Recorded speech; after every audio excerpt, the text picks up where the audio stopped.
Assalamualaikum warahmatullahi wabarakatuh. Salam sejahtera bagi kita semua. Sebelumnya terima kasih kepada Ibu Erlina Yustanti, Bapak Alfian Novianto, dan Bapak Aditya Trenggono selaku penguji 1, penguji 2, dan penguji 3 yang telah memberikan kesempatan dan telah meluangkan waktunya untuk menonton video presentasi ini. Saya Vina Rizatul Hakimah dengan NPM 33341700053. Dengan ini akan mempresentasikan tugas akhir saya mengenai pengaruh dopan MgAl dan ketebalan contoh VNA barium hexaferit melalui metode pemaduan mekanik dan destruksi ultrasonik. Adapun outline dari presentasi ini terdiri dari pendahuluan, tinjauan pustaka, metode penelitian, hasil dan pembahasan, serta kesimpulan. Yang pertama adalah pendahuluan. Latar belakang dilakukannya penelitian ini adalah perkembangan teknologi menggunakan gelombang elektromagnetik ini menjadi alasan dikembangkannya material absorber. Material absorber merupakan material yang digunakan untuk mengurangi radiasi gelombang elektromagnetik. Salah satu material absorber yang banyak dikembangkan ialah barium hexaferit atau BHF. BHF dapat ditingkatkan kemampuan penyerapannya dengan meningkatkan nilai RL atau reflection loss pada rentang frekuensi tertentu. Peningkatan nilai RL dapat dilakukan dengan penambahan dopan dengan ion divalen atau trivalen seperti Mg atau Al. Selain itu dapat juga dilakukan dengan reduksi ukuran partikel menjadi nanopartikel dan juga dapat dilakukan dengan mengontrol ketebalan dari lapisan BHF itu sendiri. Selanjutnya untuk rumusan masalah dan tujuan penelitian, di mana tujuan penelitian ini dilakukan adalah persatu untuk mengetahui pengaruh konsentrasi ion MgAl terhadap nilai RL pada BHF. Yang kedua adalah untuk mengetahui pengaruh ketebalan contoh VNA terhadap nilai RL pada BHF.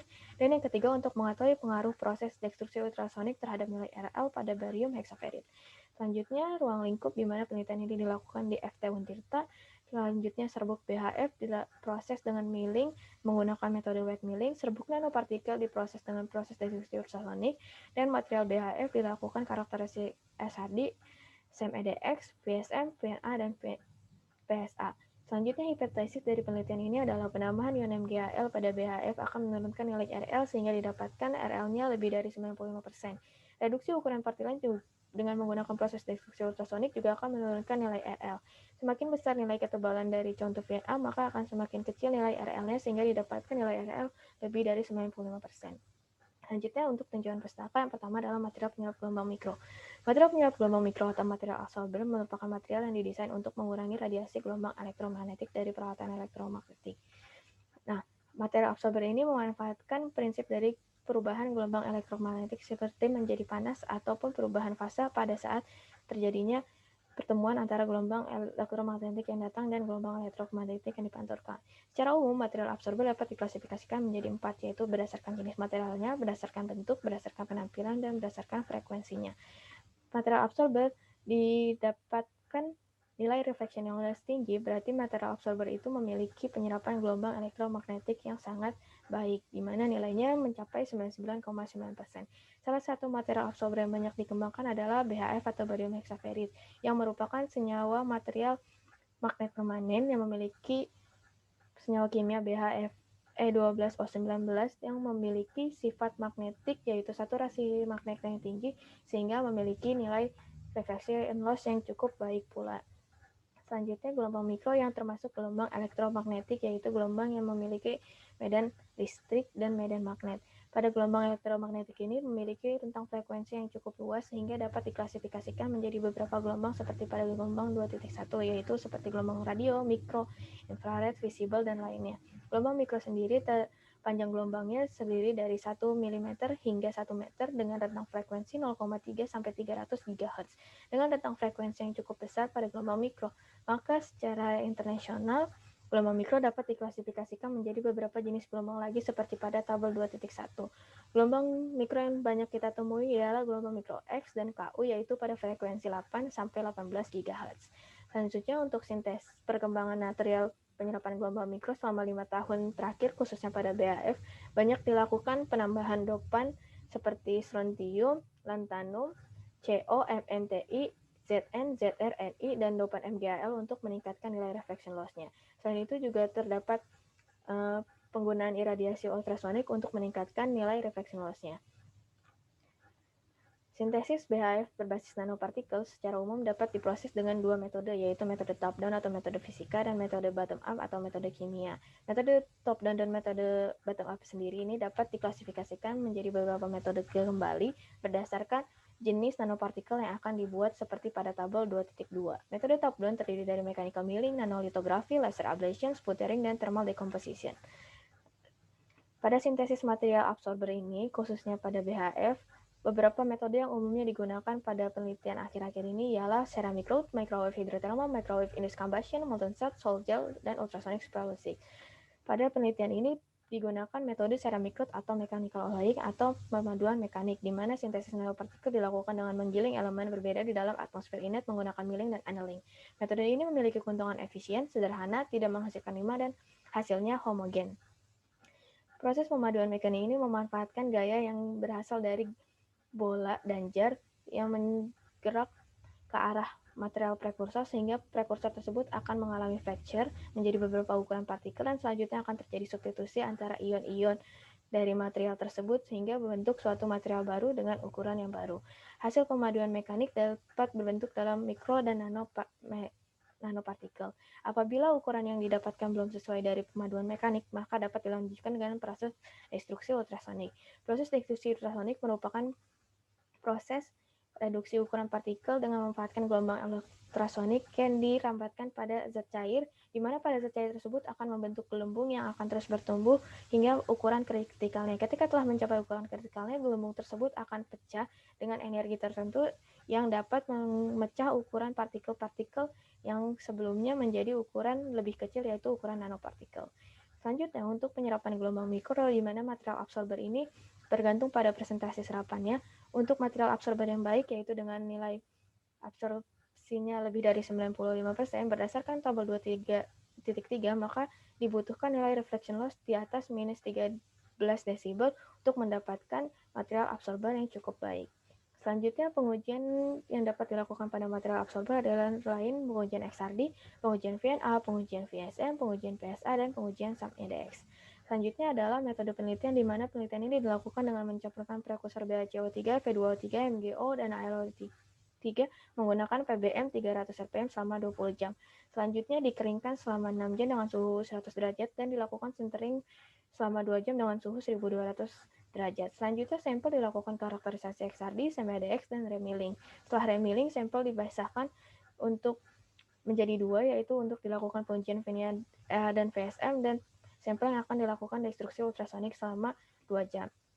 Sampel yang destruksi ultrasonik dilakukan 2 jam akan dibagi lagi menjadi sampel yang akan dilakukan pengujian VNA dan PSA, serta pengujian sampel yang akan dilakukan variasi dengan 4 jenis surfaktan pada konsentrasi 0,1%. Berikut merupakan alat dan bahan yang digunakan pada penelitian ini, di mana bahannya terdiri dari alkohol, air demineralisasi, PVC, surfaktan anionik, amfoterik, kationik, dan non-ionik, serta bahan prekursor seperti tabel 3.1. Selanjutnya hasil analisa EDX, di mana dari hasil pembahasan tersebut, pada gambar 4.1, pada X sama 0,5 pada gambar B terdapat penambahan ion MgAl, di mana komposisinya bertambah dari 0 menjadi 1,2 dan 0 menjadi 3,2 weight persen dengan penambahan dopan MgAl sebanyak X 0,5. Hal ini menjelaskan bahwa terjadi substitusi antara ion Fe dan ion MgAl. Selanjutnya, untuk hasil analisis XRD dapat dilihat pada gambar 4.2.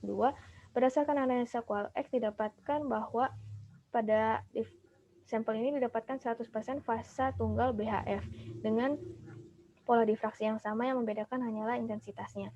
Selanjutnya dilakukan analisis read field menggunakan aplikasi MAUT, di mana masing-masing mendapatkan nilai Gatness of Fit-nya sebesar 2,019 dan 3,06, di mana pada hasil analisis read field ini dapat disimpulkan bahwa parameter sel kisi A dan sel kisi C mengalami penurunan atau perubahan ukurannya, sedangkan untuk densitasnya mengalami peningkatan. Pada sistem kristal BHF yang dilakukan penambahan dopan MgAl tidak terjadi perubahan. Selanjutnya, untuk hasil analisis PSA dapat dilihat pada gambar A bahwa material tanpa dilakukan sonikasi memiliki distribusi yang besar dan ukuran yang besar. Tidak seperti material yang dilakukan proses sonikasi, di mana memiliki distribusi ukuran sempit dan ukuran yang kecil, di mana ukuran maksimalnya yaitu 211,8 nanometer pada material X sama dengan 0,5 yang telah dilakukan sonikasi. Sedangkan pada variasi surfaktan didapatkan kondisi optimumnya, yaitu dengan penggunaan surfaktan amfoterik dengan ukuran partikel 229,1 nanometer. Selanjutnya, untuk hasil analisis VSM dapat dilihat penambahan dopan sebanyak 0,5 dapat menurunkan kurva histeresisnya, seperti pada gambar 4,6. Berdasarkan gambar 4,7 dapat dilihat bahwa magnet saturasi dan magnet remanen mengalami penurunan nilai sedangkan nilai koersivasitasnya tetap. Selanjutnya pada hasil analisa VNA pada hasil analisis yang pertama adalah permeabilitas real di mana hasil optimum didapatkan pada BHF X sama dengan 0 dengan nilainya 12,5 pada 8,6 GHz dengan ketebalan 1 mm. Selanjutnya permeabilitas imajiner didapatkan nilai maksimumnya min 6,5 pada 8,5 GHz pada sampel hasil sonikasi dengan ketebalan 1 mm dengan X sama dengan 0. Selanjutnya untuk permitivitas realnya juga didapatkan nilai maksimum yaitu 7,5 pada frekuensi 9,5 GHz, yaitu didapatkan pada X sama dengan 0,5 dan X sama dengan 0,7. Untuk permitivitas imajiner didapatkan nilai optimumnya yaitu min 5,5 pada 9,2 GHz pada X sama dengan 0 dengan sampel yang dilakukan sonikasi dengan ketebalannya 1 mm. Selanjutnya untuk nilai magnetic loss tangen yang merupakan hasil perbandingan dari permeabilitas real dan permeabilitas imajiner, di mana dengan penambahan dopan dan adanya ketebalan contoh VNA ini akan meningkatkan nilai dari magnetic loss tangennya. Hal ini menjelaskan bahwa material pada sampel termasuk ke dalam material magnetik. Sedangkan untuk electric loss tangen merupakan hasil perbandingan nilai permitivitas real dan imajiner, di mana nilainya akan semakin menurun dengan penambahan ion MgAl dan ketebalan contoh VNA, yang berarti pada material yang dibuat pada penelitian ini termasuk material dielektrik. Selanjutnya untuk nilai RL, pada sebelum sonikasi nilai optimumnya didapatkan min 13,59 pada 10,29 GHz pada X sama dengan 0 dengan sampel hasil sonikasi dengan hasil sampel sebelum sonikasi ketebalan 1 mm. Sedangkan setelah sonikasi hasil optimumnya didapatkan pada X sama dengan 0,3 dengan nilai RL min 17,615 desibel pada 8,2 GHz. Untuk ketebalannya, nilai maksimum didapatkan pada X sama 0,5 hasil sonikasi, yaitu min 11,68 pada frekuensi 10,8 GHz. Untuk hasil SEM dapat dilihat pada gambar A dan gambar B, A sama dengan X sama dengan 0 dan B sama dengan X 0,5, di mana terjadi peningkatan ukuran partikel dan distribusi ukuran partikel, di mana perubahan terjadi dari 1,6 mikrometer menjadi 2,029 mikrometer. Hal ini menjelaskan bahwa terjadinya proses densifikasi ketika dilakukan penambahan ion MgAl pada BHF. Hal ini juga ditegaskan pada hasil densitas mengalami kenaikan pada hasil XRD. Dapat ditarik kesimpulan dari penelitian ini adalah bahwa material BHF MgAl dengan konsentrasi 0, 0,3, 0,5, dan 0,7 berhasil dibentuk dalam fasa tunggal dengan menggunakan metode pemaduan mekanik.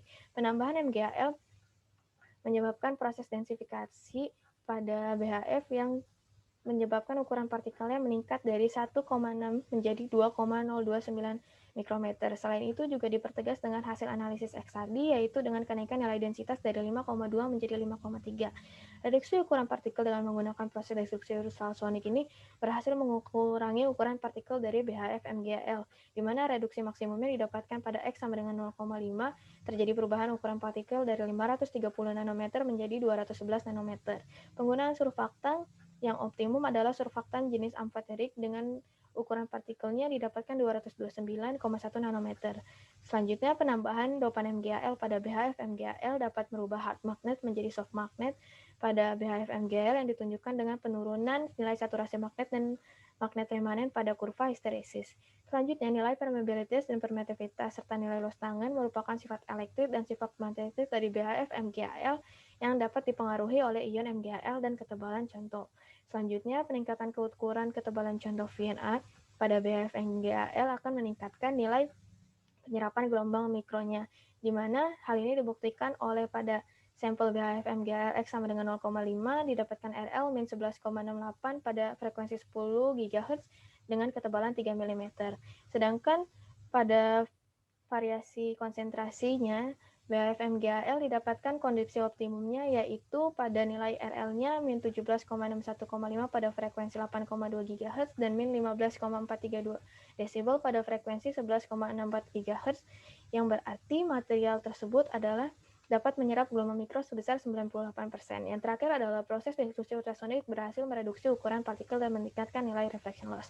Saran untuk penelitian selanjutnya ialah untuk memperhatikan kondisi kerapatan penutup jar setiap 3-4 jam untuk mengurangi penyebabnya terjadi kebocoran pada proses milling dan melakukan koreksi dimensi pada saat pengujian VNA untuk hasil yang lebih akurat. Berikut referensi yang saya gunakan. Sekian presentasi dari saya. Apabila ada kesalahan atau kekurangan, mohon maaf. Wassalamualaikum warahmatullahi wabarakatuh.